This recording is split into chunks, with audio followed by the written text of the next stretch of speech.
नमस्ते प्रणाम, मैं रूबी कुशवाहा स्वागत करती हूँ अपने यूट्यूब चैनल पे।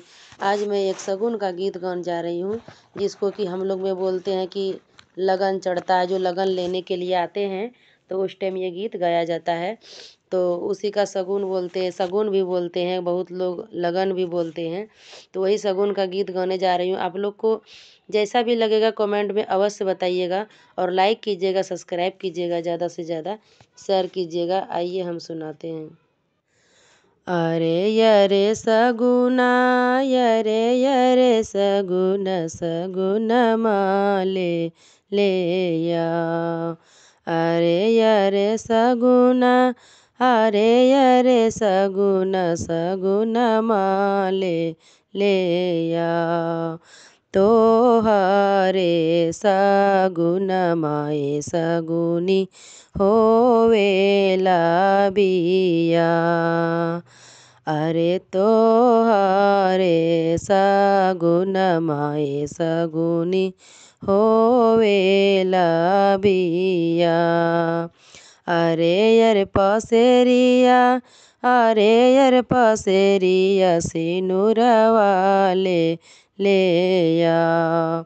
अरे यर पसेरिया, अरे यर पसेरिया सिनुरवाले ले या।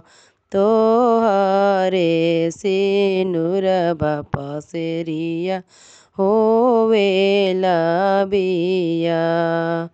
तो हरे सिनुर पसेरिया होवेला बिया। अरे अरे मणबरिया, अरे अरे मणबरिया लहंगवा ले ले या। अरे अरे मणबरिया, अरे अरे मणबरिया चुनरिया ले ले या। तो हरे लहंगवा मणबरिया होवेला बिया। तो हरे चुनरिया मणबरिया होवेला बिया। अरे यरे मलिया, यरे यरे मलिया मौरिया ले ले या। अरे यरे मलिया, अरे यरे मलिया मौरिया ले ले या। तो हरे मौरिया ए मला होवेला बिया।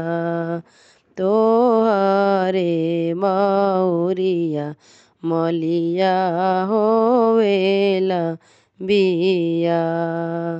अरे तो हरे सगुन माए सगुनी होवेला बिया। अरे तो हरे मौरिया ए मलिया होवेला बिया। धन्यवाद।